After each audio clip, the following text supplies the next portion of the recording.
Introduction. Let's summarize an introduction to this video. Starting with fractions. A fraction is a number in the form p by q, q not equal to 0, and p and q are integers.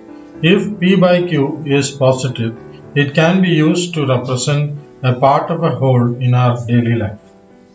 Now, ratios. It is used to compare and communicate two quantities of the same physical type.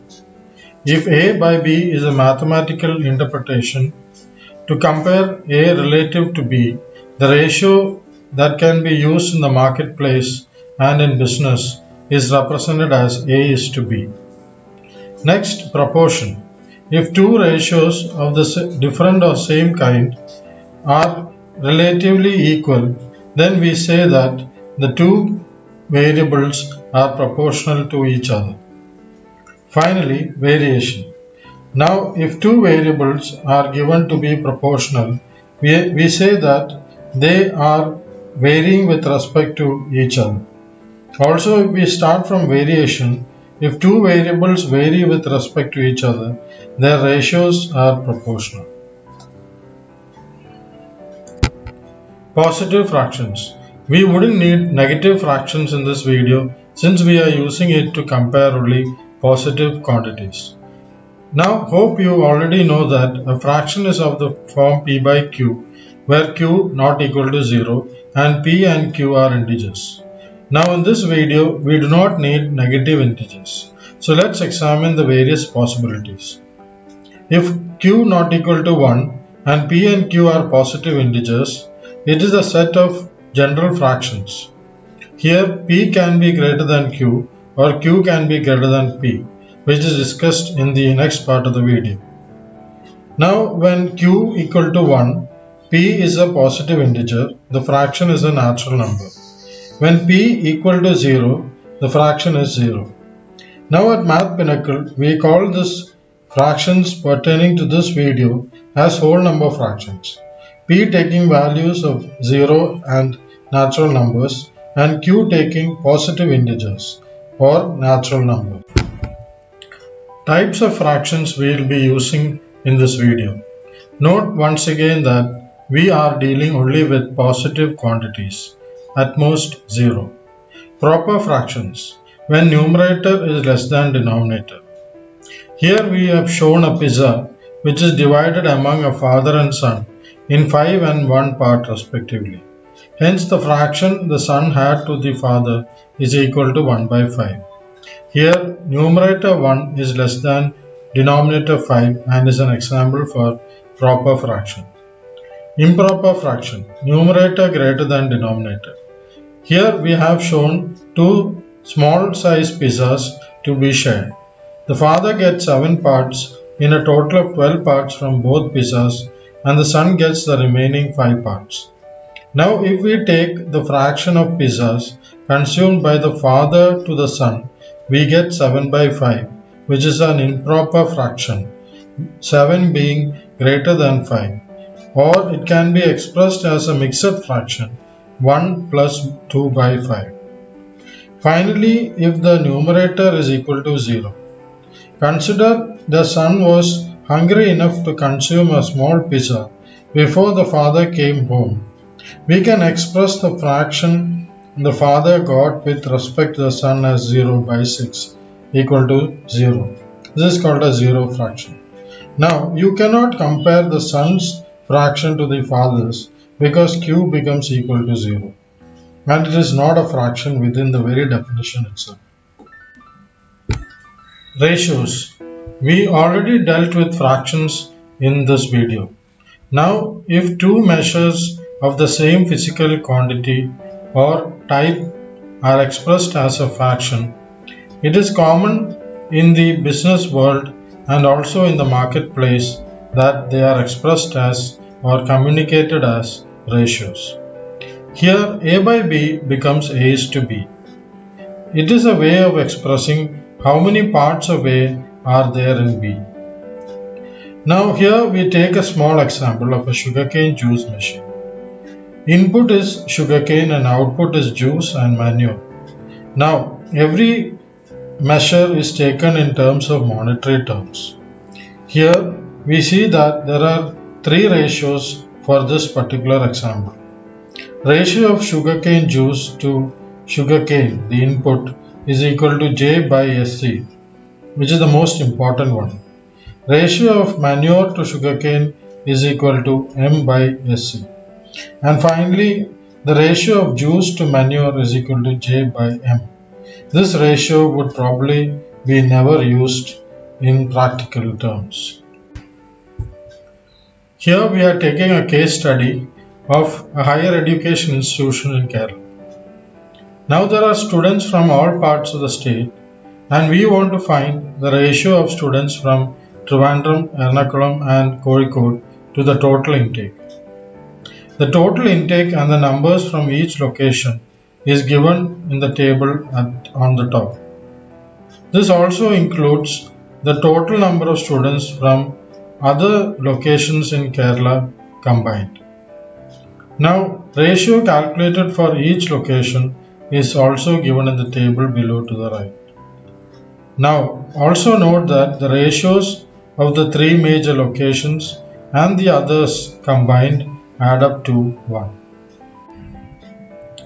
Proportions. If two ratios in a system at different times or between two independent systems are equal, we say that the ratios are in proportion. In common terms, as one quantity increases, the other one in the ratio will increase proportionally. Mathematically, if A by B equal to C by D, then we say that A is to B is proportional to C is to D. Let's take the same sugarcane juice machine. Consider if a seller wants to invest in a smaller machine for his son in a place where the demand is low. If he knows the juice to sugarcane input in his present experience, and he decides to choose a machine which can process sugarcane S2, which is half of S1, he can arrive at an output and plan accordingly. J1 is to SC1 is proportional to J2 is to S2. Now looking through the calculations, you can easily arrive at a conclusion J2 equal to half of J1. That is, the processing capacity of his son's machine would give half the juice which he owns presently. Now here we take the same educational institution. Over 10 years, the total intake increased from 1000 to 2000. Being a government-run institution, there are reserved seats and the ratio of reserved seats to the total intake is always constant. The reservation is 25% or 250 for 1000 seats. Now we need to calculate the reservation for the new intake. Solution. Now it is given that the ratio of reservation seats R and total intake T is the same. That is, R1 is to T1 is proportional to R2 is to T2. Now we have two outputs at two different times. We can arrive at our answer by equating the fractional equivalent of these ratios. That is, R1 by T1 equal to R2 by T2. And hence, after all the calculations, you get that the reservation seats at the present is equal to 500. Variation. If two ratios are in proportion, we say that the variables which make the ratio vary with each other. This tool is used to arrive at the output of experiments with respect to the input factors.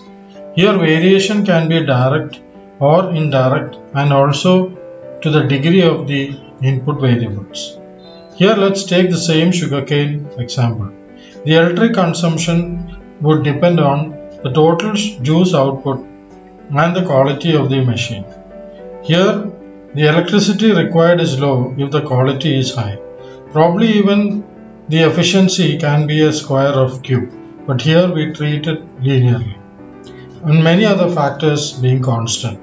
Now here we note that electricity is proportional or varies with juice directly and quality indirectly, which implies E1 by E2 equal to J1 by J2 into Q2 by Q1. Let's take the case of the same academic institution. As they have increased the intake, now they have to increase the capacity of their hostels. Now it is common sense that labor varies with area that has to be constructed, keeping factors like technology the same. Now, from previous experience of constructing a hostel 10 years back, they know that the area of 10,000 square feet or 10K needed 1000 man days of work. Man days can be fulfilled by having more men over less days or vice versa. Now, the college is planning to increase the area tenfold to have a mega hostel with 1000 rooms, 1000 single rooms. So, we get the labor L2 as L2 equal to L1 into A2 by A1, which is equal to 10,000 man days. Applications of ratios, proportions, and variation. Now we move on to two cases which are dealt in physics in the ninth grade CBSE and also favorite topics for aptitude test. In this slide, our central concept is kinetic energy. Consider a car moving a distance dA from velocity vi, which is equal to 0, to final velocity v. Now starting with Newton's second law, force is equal to mass into acceleration. And since mass is equal to a constant, force here is proportional to acceleration. Now kinetic energy is equal to half mv square and hence proportional to v square, m being a constant. Now v is proportional to acceleration or delta v. Since vi equal to 0, delta v equal to v. Hence kinetic energy is proportional to force and it is universal that energy equal to force into distance. Hence kinetic energy equal to force into distance dA. Finally, we arrive at our most important variation in this topic. Kinetic energy is proportional to F into D, that is KE1 by KE2 equal to F1 by F2 into D1 by D2.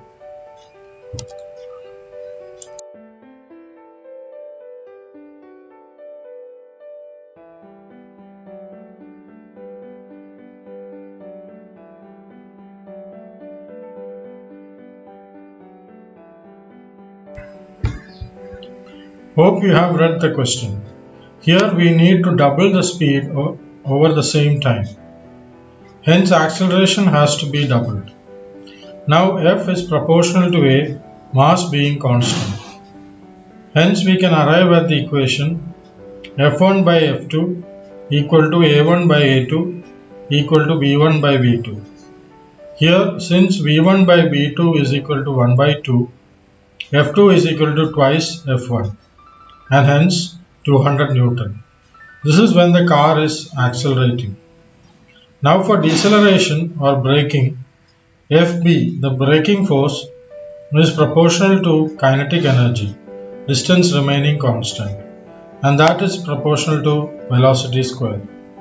Hence, Fb1 by Fb2 is equal to V1 square by V2 square, which is equal to 1 by 4 or 1 is to 4. That is, the braking force has to be 4 times the initial braking force. The central concept of this topic is potential energy. Now energy universally is force into distance. Consider a motor operating a force of F on a mass through a distance of height h into an overhead tank. Now we have the potential energy equal to F into H equal to m into g into h. G being the gravitational force which has to be overcome by the water's force. Now we are also introducing a very important variable in our day-to-day life, power. Power is equal to energy by time. So now let's put down a few proportions. Potential energy is proportional to mass into height because gravity is constant. Power is proportional to potential energy into 1 by T. And hence, combining both equations and taking out the common factor potential energy, power is proportional to mass into height divided by time. In the last case, power is inversely proportional to time.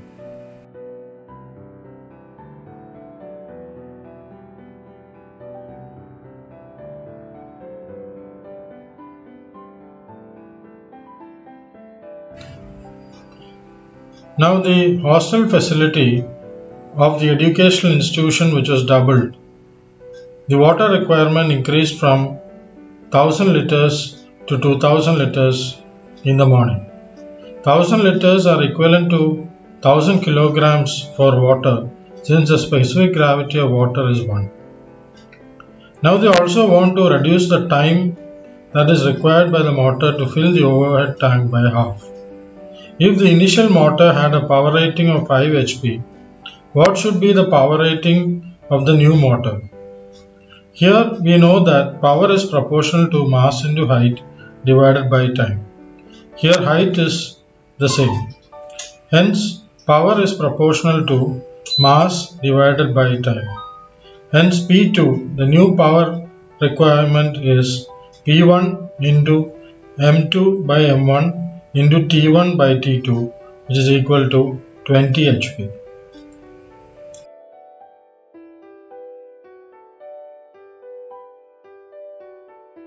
Now to conclude, starting from fractions. Fractions are a number type in the form of P by Q where Q is not equal to 0.